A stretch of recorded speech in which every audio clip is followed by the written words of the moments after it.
Hey, everybody. Hello, hello, hello, and welcome to the live stream tonight. It might look a little different from the past live streams, and that's because I do have a new space. I've just recently moved. If you're wondering why I've not been doing live streams or anything for a little while, I've had a lot of changes in my life, including my new place, which I'm kind of still getting together, kind of still figuring out where and what filming is going to look like here when I do live streams. But for now, behind me, you have my wall of autographs. I mostly Star Trek actors, but I have a nice wall of autographs I've collected over the years. And maybe I'll show off some more stuff in my new place as time goes on. But want to thank you all for being here with me on the live stream tonight. This will become a regular thing. Yes, that's right. We are so back. We are so back. Hello to you. Howdy, folks. Says Starfield. Hello to everybody out there. Make sure you're liking this stream, sharing it out to social media to break through the algorithm and grow this thing so that more and more people can see the conversation we're having here. Tonight is going to be a rather brief one. It's a little later than normal. Normally, I start these things at 9 p.m. Eastern. I just had a little bit of some other meetings and some other things. Particularly, I had a meeting as a member of the executive committee of the Libertarian Party of Georgia earlier today, and I'm going to have to find my phone here and read off the resolution that we passed today. I'm very proud that that passed, I believe, unanimously tonight, basically condemning the actions of Donald Trump. I really enjoyed that. Happy to see that. And in addition to being in a new place, I also just got back from being abroad for the first time, actually. I've traveled to all 50 states. Both before and while I was running for president, but this is my first time abroad, and I traveled out to the UK to speak at the Cambridge Union. The Cambridge Union is the oldest continuous debate society in the world. It has been around since 1815. Many very prestigious people have been there. When they talk about like the level of politicians that have been there, they've had speakers of the House. For instance, Nancy Pelosi was the most recent speaker of the United States House of Representatives they had there. They also will be hosting Vice President Mike Pence. I know at some point in the future, people were very excitedly talking about that. But they have lots of prestigious folks there to talk about lots of different topics. If you follow the Cambridge Union on YouTube, you can see lots of debates. Many times it's led by students or professors or other people who are very well known in the particular field that's being discussed. Lots of interesting conversations. From a libertarian point of view, not a ton of libertarians there, but I think actually hearing alternative points of view many times can maybe challenge you, sharpen you, and help you. Though there were a few libertarians I did meet. The couple that were on the Cambridge campus did come out and say hello, and they were very excited to meet me. Particularly shout out to Zoe. You were a lovely host. And shout out to Ben and Josh and all the other folks who hosted me, walked me around, toured me through Cambridge. It was a lovely trip. For a first trip abroad, it was very interesting. Some things that I'll note about being in Cambridge, when I travel around, I do like to kind of discuss the local culture and particularly local food. I'm a big foodie. So I did have traditional fish and chips in a pub with beans. It was delicious, actually. It was some lovely fried cod. I felt like I got the true pub experience by going there, having a drink, having some fish and chips, and generally just a fantastic meal. The other thing that I did, which is when I told this to some of the students, they said, "Oh yeah, you really had a British experience." Is I had what's called the meal deal at Stainway, which is a local grocery store. It's where you pick a sandwich, a side, and a drink, all for like a little meal deal. And a lot of folks do that. I got myself a lovely ham sandwich from there. They do love sandwiches in the UK. I've noticed this. If you can put it between two slices of bread, you can market it and sell it in the UK, apparently, because everywhere has sandwiches, toasties, breakfast baps, all kinds of really good stuff available in the UK in terms of food. They get a knock on not having great food. I found it to be delicious. I also they treated me to a lovely meal at the Cambridge Union, some chicken and leek pie, which was also a very traditional British fare. It was great. So I really, really enjoyed it. And yeah, I had a wonderful time, and the debate itself was fantastic. So, first off, if you're not familiar with the Cambridge Student Union or the Cambridge Union, it is the place where you debate is modeled after the House of Parliament. There is a speaker who is kind of keep things in order, and there is the preposition and the opposition sides to the argument. You have three speakers on each side. They get a 10-minute speech where they can even take questions or points of information from the student audience. And I did that several times throughout my remarks. And then in between each round, there are floor speeches from students, which was very interesting to see. And our topic of debate was this House believes that the founding fathers of America would be betrayed by today's America. And I was arguing on the proposition side, the affirmative side of that motion, alongside two lovely students. Both of these ladies were very intelligent and had great arguments. One of whom had gone kind of viral in the past because she had sparred with Charlie Kirk when he had been at the Cambridge Union recently.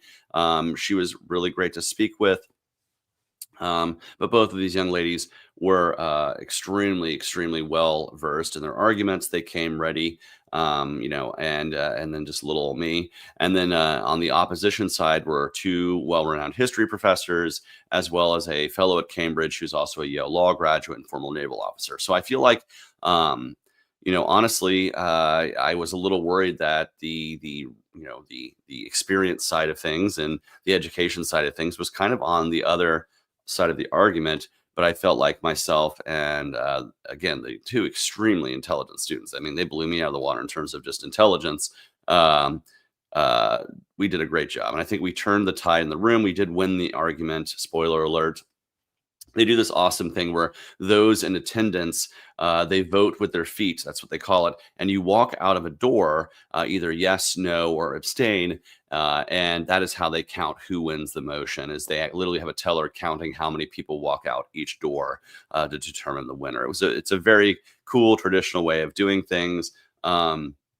So many cool things about the event itself, as well as touring around Cambridge. I got to see the Cambridge School Library, where it was one of the few buildings in Cambridge that was bombed during World War II, and so they had the original books on the wall, complete with shrapnel and other things where you could see where they had been blown up. Essentially, it was very informative, as well as touring the other campuses. Cambridge itself is made up of a few dozen colleges. And so I got to tour several of those campuses as an Episcopalian, getting to see some of these amazing chapels that these students really, are really blessed to be living on these campuses. It was wonderful. So I just want to again say thank you to my guides who toured me around. Thank you to my friend Emily, who came out and saw me the day I got there. She picked me up from the train station, toured me around Cambridge. We went, kind of window shopping, had just a lovely day out. A shout out to Emily. Thank you so much for your hospitality. You come to Atlanta all the time for Dragon Con and get the Southern hospitality here in Georgia. So I'm so glad to report that English hospitality in return was given. And I had a fantastic time with you, as well as with everyone else involved in the event. That video should be coming out on the Cambridge Union's YouTube sometime, I believe, in the next week or so, looking at kind of when events happen versus when they drop on YouTube. I encourage you, if you do want to defend free speech and you do support the idea of free and open debate, the Cambridge Union is a great organization to support if you do so choose. I just want to shout them out and give them a free plug there. So thank you very much to the Cambridge Union. I do see some questions. What are my future plans? Am I running for U.S. Senate again? Chase for U.S. Senate. Let me tell you right now, I don't believe I'm going to be running for the U.S. Senate right now. I'm taking a bit of a break from running for office so that I can do several things. A, reconnect with, having a regular job, working the regular living experience of the average Georgian, the average American, so that if I do run again, I understand the experience. I don't just want to be living as a professional politician my entire life. I do like to take breaks away from running for office so that I can live the normal life and experience what everyday Americans are going through in their jobs and their working life. I believe that gives a perspective to a candidate that just being a perpetual candidate who's just living off of constantly fundraising and doing that stuff just doesn't really work. So I might run again. Um, and so I don't believe right now it is in the cards for me to run for anything in 2026. I would love if we could field a great libertarian candidate in the race, both for governor and U.S. Senate in 2026. I think it's important. But to do that, we need ballot access. So if you do want to see a libertarian running for that office, I encourage you to go to the Libertarian Party of Georgia's website and donate. And in the comments, make sure you earmark that for ballot access so we can do what we can to try to get other great candidates on the statewide ballot here in Georgia, as well as encouraging folks to run locally. Um, Chase should take a break. Thank you. I agree. I should also take a break. Trump worked at McDonald's. He understands. Yes, I'm sure he worked the exact same way that the regular folks work at McDonald's.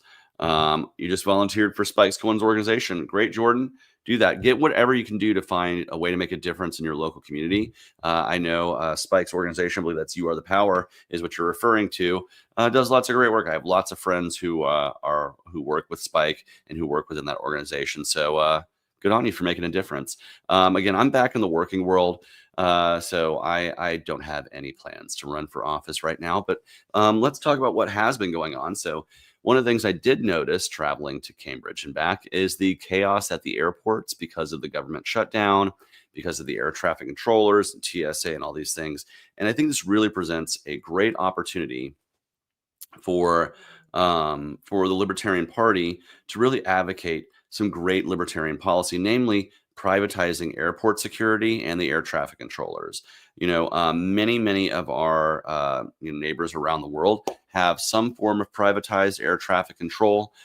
Canada, our neighbor to the north, has like the first fully privatized air traffic control since 1996. That's called NAV Canada. It is a wonderful organization that does really great work. So I would love if we could take a page. Ironically, considering they have socialized healthcare and so much other stuff like that, ironically, if we could take a libertarian page out of Canada's book, that would be great. And it would just really solve a lot of the chaos. It wouldn't hold our really hardworking air traffic controllers. If you aren't aware, that is like one of the most stressful jobs you can do, being an air traffic controller, not just because in the United States, the technology they're using is just completely archaic, but also it's just a stressful job getting planes to land and take off without colliding into one another. I mean, you have to think how many lives are at stake doing this. And there's just not enough of them in this country. So I think much of this has to do with the fact that our air traffic control is so heavily regulated and controlled and owned by the government, when we could be doing this independent, being able to hire the best people, use the best technology, get the best bang for our buck. And for all of those people who are like, oh no, we can't have a profit motive to air traffic control. I agree. You do it like Canada does and make it into a nonprofit organization whose profit is put right back into the organization to help it improve itself. But function as a nonprofit. It doesn't have to be, a thing that makes billions and billions of dollars. It has to be something that is funded by user fees through the airline tickets. And there you go. And same with airline security. The airports themselves, funded through the airlines, can fund airline security much better than TSA. It would be great to do that. And again, this would no longer hold these employees hostage anytime there's a government shutdown, anytime Congress and the president can't get their shit together and pass a budget. So I think ultimately it is a great idea. Let's see. LP Pennsylvania had many libertarian electoral victories. Yes, they did. Fantastic. And congratulations to them. I believe I'm going to be out in Pennsylvania at some point. Hope to be at the Libertarian Convention in Pennsylvania. It would be great to go out there. I've been to a few of those. Would love to meet many of those candidates, congratulate them in person for the hard work they've done and for the victories they've had. Let's see. My wish is for Chase to win the next election 10 years from now. Hey, maybe if I run in 10 years, hopefully, if I run earlier, hopefully I win those elections, but we'll see how it goes. Hey, Chase, it's been 1 year and I have no regrets voting for you. Well, thank you, Monk. I have no regrets in running. I'm so honored to have done it. It was the honor of my lifetime to be able to put the libertarian message forward, especially in a year when so much illiberal, unlibertarian politicians were running in the form of Biden and Harris and Donald Trump, as we've seen in the last year. I believe that's supposed to be, don't blame me. I voted for Chase Oliver. Thank you. This person who keeps spamming about January, I don't know January 4th rumors. So you can feel free to elaborate in the chat. There you go. I'm not going to talk about it anymore, though. Was the first election I could vote in, and no regrets that I wasted my vote. There's no such thing as a wasted vote as long as you're putting your voice out there. Don't compromise your vote with one of the two parties. That's the easiest way to waste your vote, Monk. But thank you so much again for voting with me today. Let me read off this. Where's my phone? I had it right here. Let me read off this resolution that we passed here in the Libertarian Party of Georgia. Very happy that we did get this passed. And let me grab it right here. Yada, yada, yada. I have to download it. I'm just, let's just save it. Come on, open it up. Thank you very much. Sorry, I was not really prepared to do this. I kind of did this on the fly. But okay. Well, where'd it go? Shit. Well, I will read you the basic, if I can get it out. Well, I'll post it later. Basically, it's just going after Donald Trump for all of the things that he did. I'm going to grab it here. Never mind. I will grab it. I feel like we need to.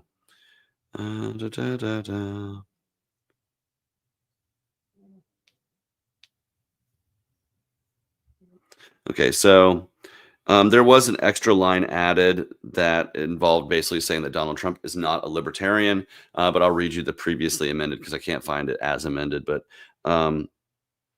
whereas under the Constitution of the United States, each state's National Guard is a defensive force controlled by the governor, but can be called upon for federal duty by the federal government, provided said duty is pursuant to the Constitution of the United States. And whereas the National Guard is a state militia, not a federal police force, and whereas most mobilizations of the National Guard, including supporting customs and border protection, as well as immigration and custom enforcement, fall under Title 32 of the U.S. Code, where control is retained by governors of the states, and whereas Title 10 of the U.S. Code provides for the president to call the National Guard into federal service during extraordinary circumstances such as invasion by a foreign nation or rebellion against the U.S. government. And whereas in 1878, the Posse Comitatus Act was passed, which prohibits federal troops from participating in civilian law enforcement, except when expressly authorized by the law, including when the National Guard is called for federal duty.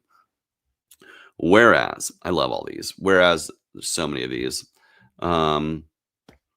Whereas on January 28th, 2024, the Libertarian Party of Georgia adopted a resolution to call for Defend the Guard legislation. And whereas on February 10th, 2025, the Libertarian Party of Georgia adopted a resolution to support Defend the Guard of 2025 and 2026. And whereas Defend the Guard is intended to prevent the abuse of the National Guard by unconstitutional federal deployment. And whereas on June 7th, 2025, Donald Trump deployed the California National Guard to the city of LA in response to protests regarding immigration raids over the objection of the governor of California. And whereas on October 11th, President Trump signed the Executive Order 14333 declaring a crime emergency in the District of Columbia, deployed the District of Columbia National Guard. And whereas on September 2nd, federal court ruled that President Trump's use of the National Guard in Los Angeles violated the Posse Comitatus Act.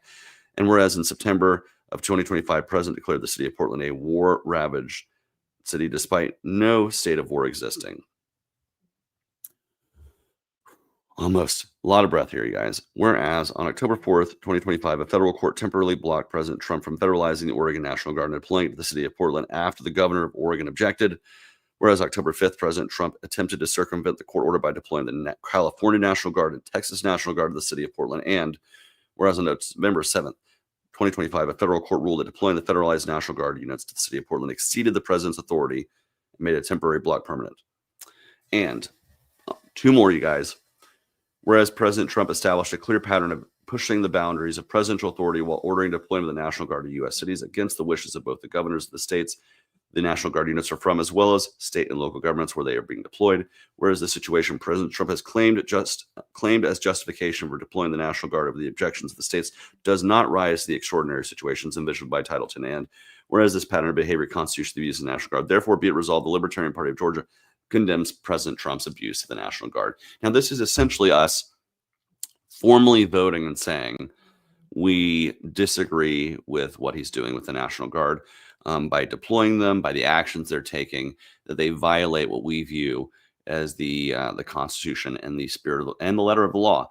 And I do agree. Summary: Trump is the most authoritarian president of my lifetime. Yes. And, I thought that would be crazy because of how authoritarian some of the presidents of my lifetime in the past have been. Bush, Obama, Biden. But Trump, particularly second term Trump, has really risen to a new level. And that was part of my argument actually at Cambridge. Both of my colleagues really focused on Donald Trump as why the founding fathers would be betrayed by today's America. I said it's basically been every president in my adult life would be violating that. The perpetual war, the partisanship and creating the two-party system, the violating of the Constitution, and the rise of authoritarianism versus liberalism and the normal rule of law. Excuse me, would certainly make the founding fathers feel betrayed. So, yeah, so that's basically what I wanted to talk about today. Was my experience at Cambridge. I'm going to have that content. Will the Cambridge be uploaded to YouTube? Yes, probably in a few days. They usually do it a week or so, maybe a little bit later after the actual event. They do stream it live for their members. So if you want to see those live, do become a member of the Cambridge Union. Otherwise, just wait a little while. It will come out on their YouTube. But they are a fantastic organization, particularly if you're over in the UK. Please support them. But I'm going to go ahead and end this stream and say thank you guys very much for watching. This will not be the last one. Of course, like I said, this is kind of a work in progress. I'm liking this kind of blue background that I'm creating here. I don't know if this will be the same place that I stream from exactly in my place next time, but I'm looking forward to continuing to stream here now that I have my new place on my own, just me and the cats. And just want to report that 1 year on from the election, just a few things have changed. Far less stressed, obviously, than I was during the election season last year. I've had a year off from being a politician running for office, which has been lovely for my stress levels, lovely for my waistline. I've lost all the weight I gained eating junk food on the road. And the other thing is that I'm in love. That is something very different from 1 year ago. I met an amazing man. Well, I've known him for quite a while, a few years now, but we really clicked and connected in January of this year. And it's been amazing since. And we are, normally it's like the first couple months you're like all lovey-dovey. It's been really, really a very intense love for going on 10 months now and hopefully for hereafter. And he's a wonderful guy. And I look forward to, and eventually in the future, bring him around a lot of libertarians at conventions. And hopefully y'all won't scare him. Okay? So I'm just saying, if you see me with a 6'5" guy that you don't know at the next libertarian convention I'm at, just please treat him kind. Don't spook him. I know how us libertarians can be a very intense folks. So, but that's just a little joke there. But in the meantime, you guys have a wonderful evening. Be blessed, and I'll see you soon. Bye.